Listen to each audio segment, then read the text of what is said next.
billion kwacha zomwe ligulire chimanga kudzera ku National Food Reserve Agency.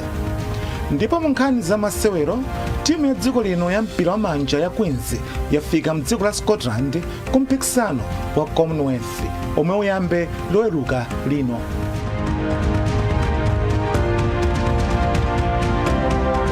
Kuti lipeze kampani zabwino kuzugwira ntchito za migodi komanso mphamvu za magetsi. Profesa Mthalika wapereka pempholi atachita zokambirana ndi Blair pofuna kubwezeretsa chuma cha dziko lino mchimake. Mwayi mtumodzi wafika ndi ripoti. Mtsogoleri wa dziko lino Profesa Peter Mthalika wauza nduna yakale ya dziko la United Kingdom Tony Blair kuti pamene ankalowa mboma anapeza mavuto azachuma monga kusakudya, forex ndalama zakunja, fertilizer ndi fuel mafuta agalimoto. Iwo ati tsopano nkhani ya chakudya yakhazikika ndipo chilipo chokwanira. Ntchito chizenda bwino. Nduna za maboma ang'ono ndi chitukuko cha kumidzi a Ben Piri ndi omwe yanena izi pomwe amayankha mafunso ochokera kwa aphungu akunyumba malamulo. Ndunayi inafotokozera nyumbayi kuti ngati Singapore yo sima building amwambaja Regional Conference komanso msonkhano pa chaka wa mamembala omwe uchitike kuyambira pa 9 mpaka pa 16 August kukuyenda bwino. Polankhula pa msonkhano wa Nkhani, Suleiman wati msonkhanowu ubweretsa phindu malamuloyi. Bitis tifotokozere zambiri za msonkhanowu. Zonadi msonkhano umene uyembekezeka kuchitika kuyambira pa 9 mpaka na pa 16 August ku Bingu International Convention Center ndiye ubweretsa pamodzi akuluakulu a nyumba za malamulo okwana 300 amchigawo cha Africa. Kwakukulu akhala kukambirana mwina kuti alimbitsa bwanji mmene angagwirire ntchito zawo, kulimbitsa nkhani za malamulo, ulamuliro wabwino, komanso kuonetsetsa kuti nyumba za malamulo zikugwira ntchito mogwirizana kapena molingana ndi zimene anthu akufuna mchigawo cha Africa. Ndiye msonkhano umenewu uchitika ndithu masiku amene akubwerawa, ndipo fotokozapo speaker ndedwa abwino amenewo umene uli waukulu kwambiri. Anatambasulanso kuti kubwera ma speaker a nyumba ya malamulo okwana 18 amene ndi ochuluka kwambiri. Ndiye mwina mongo fotokoza mwa zikhala zikuyankha pa zimene zikuyeneka kuchita kapena zichite poyankhapo pa magawo siyana chitukuko monga azaumoyo za Tiboma laika ndalama zokwana 100 billion kwacha zomwe ligulire chimanga kudzera ku bungwe la National Food Reserve Agency. Amunamvekani na izi kunyumba malamulo poyankhapo mafunso aphungu ofuna Profesa Peter Mthalika anandipasa direction imene yonena kuti malingana ndi ng'amba imene ikuoneka kuti ibwera ndikupemphera kuti isabwere koma asayansi akutiuza kuti ibwera ndiye tiyenera kukonzekera mokwanira kuti nkhokwe zathu zonse za chimanga zidzadze plus adimaki isongesongewo.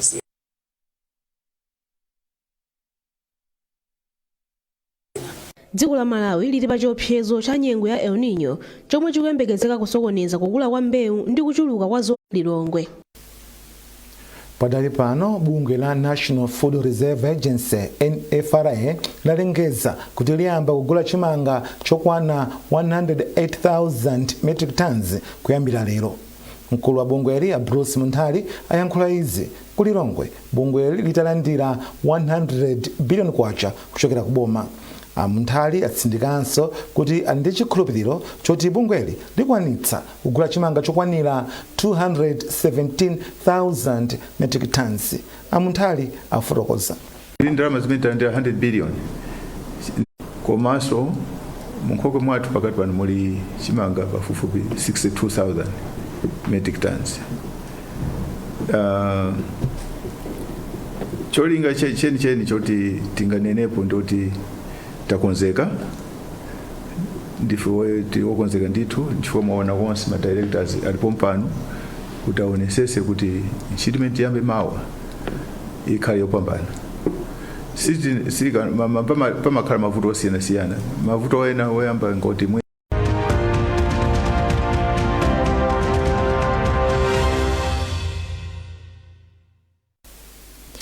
takulandirani ndipo nkhani zathu zipitirira. Nduna za ntchito ndi luso a George Gona ya Tiboma lipitiriza center pamene anakayendera ophunzira amene akulemba mayeso activate. iwo anati boma likudziwa kuti kutukula sukulu za luso lamanja ndikothandiza kupezetsa mwayi wa ntchito. Patrick Dambula 8 amene akulemba mayesowa pamene mdziko monse muno pali ophunzira pafupifupi 6,000 amene akulemba mayesowa mu sukulu 62 zophunzitsa luso lamanja komanso maphunziro osiyanasiyana okwana 21. Polankhula atacheza ndi ophunzira apasosi achigona anawalimbikitsa ophunzirawo kuti achilimike pa nkhani yolemba mayesowa ponena kuti luso lamanja ndilofunika m'miyoyo yawo. Ndunayi inapemphanso sukulu ya sosi kuti ipitirize kuphunzitsa achinyamata zinthu zosiyanasiyana zimene kuphatikizapo kuwaperekera ndalama zina ophunzira. Nkhani yayikulu inabwera kuti tidzaonerere mayeso amene achinyamata akulemba mayeso athu a TVET zimene timafunitsitsa kwambiri kuti tipereke chilimbikitso kwa anyamatawa komanso kulimbikitsa management kuti zindikire kuti tikumakumbukira ndithu. Monga mukudziwa ndi cholinga chathu kwambiri kuti titukule maluso achinyamata komanso ife ngati boma tifuna tilimbikitse kwambiri ntchito za luso. Ntchito za luso ndi zomwe zimatukula dziko kupanda ntchito zothetsera mchitidwe woyipa pakati pa achinyamata. Bungwe la Everyone Must Show boma la Lilongwe lachita mgwirizano ndi apolisi kuthandiza kulimbana ndi uchigawenga. Lemba Bridget Makawa koma kuwerenga ndi Patrick Dambula. Pofuna kutsimikizira mgwirizano, mkulu wa bungweli a Innocent July ndi mamembala a gululi anakasesa komanso kukonza pa polisi yakawale mu mzinda wa Lilongwe. A July anati ichi ndi chizindikiro chosonyeza kuti achinyamata sakuyenera kuti adzipezeka ku polisi kamba ka umbanda ndi umbava koma kuti adzikhala odalirika m'madera mwawo. Nditakhala ndikuona kudzaonetsa luso kuti iwo ali ndi maluso osiyanasiyana ndipo abwera pano kudzati onetsa luso limene likudzera mukukonza pamalo pano kuti pakaoneke bwino mene pakuonekera leromu komanso akutithandiza kupenta kutsogolo kwa ofesi yathuyi. Pempho langa kwa mtundu wa Malawi ndilonena kuti gulu limene yeseka imira wati mgwirizanowo ndi gawo lina lofunika kwambiri pothandizira za luso. Zimayenera kuti zikumane ndi abwenzi amene angazitanthauzire mu nkhani za zachuma. Ndi malingaliro athu aja akhala ali malingaliro kwa nthawi yayitali koma lero ndi ubwenzi umene tikuona kuti nkothekera tsopano kuti malingaliro chabe asanduka chuma. Choyamba chonena kuti monga anthu amene akonzi ine ndikhoza kudziwana ndi oyimba wa dziko lakunja ndikhoza kukwanitsa kumpeza nkumufunsa kuti akodi ungakondera bwera ku Malawi kuno kuli mwayo kuti mwina kumene kuti ati wabwera tikhoza kusangalala komanso tipanga malonda lingaliro chabe koma monga ndanenera lingaliro silingangokhala kupanga support lingaliro limene kuti likhale chinthu chooneka kugulu aliyense akakwanitse kusangalala nacho.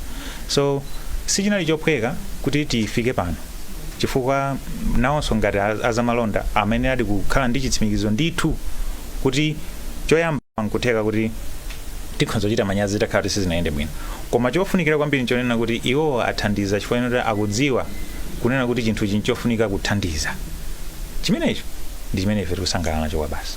Ife monga mukudziwa ndi ife banki Malawi akubweretsa woyimba wakunja amene dzina lake Brian McKnight amene mwina anthu ambiri akhala akungomuonera pa TV ali wana koma pano anakula ndipo nyimbo zake zinakalibe tingati fashion. Ndi tikubwera kuzamuonera akubwera ku Malawi kuno anthu azamuone pamaso akuyimba ndi kuonetsa ukaswiri wake pamodzinso ndi katswiri wathu wa ku Malawi kuno Lawi ma upangiri osiyanasiyana zimapangitsa dziko lina kuledzipira pa chitsogolo. Ndiye kutero nchifukwa yake ife taonetsetsa kuti kubwera kwa Brian McKnight kudzera mwa Lawi. Munkhani za masewero, timu ya dziko lino ya mpira wa manja ya Queens ili mdziko la Scotland kompekisano wa Commonwealth omwe uyambe loweruka lino.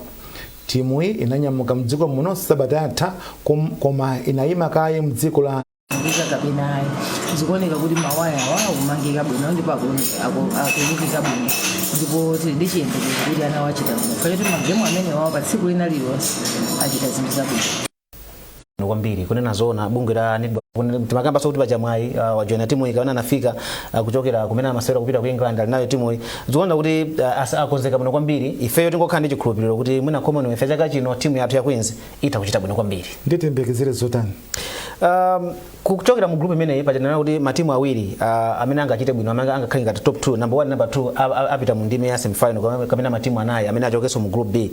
Tikangana timu yathu ikunena zona matimu okwana 5 amene ali menemu ifeyo ochepirako mphamvu otsati kamena achiwiri imene president wa Netball Association Malawi avitumbiko kubuduza unena kuti iwo chimene akufuna njonena kuti timu ya Malawi ibwererenso mu top 7 imene yakhala ili mbuyo mfano pati pa number 9 tichoke pa 9 paja at least pezeke pa 6 kapena pa 7 ngazinga khali bwino yonje. So ndikukhulupirira kuti ndi club imene nayo panopa anachisozera bwino luso la bwino mlandu koma mwina anthu amene anaonera ndi imene sinalili masiku na social media inakula kwambiri ali sangule mabina ngaganizire officially Super League of Malawi Solom sinatsegulire mlandu timu ya Bullets mlandu tikozona kula Malawi boma lati laika ndrama zokwana 100 billion kwacha zomwe ligulire chimanga kudzera ku National Food Reserve Agency.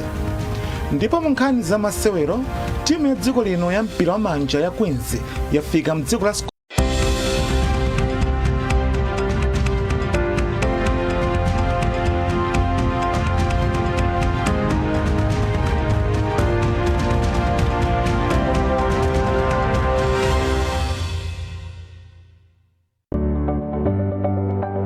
Sabara ino mu program ya Woman Talk.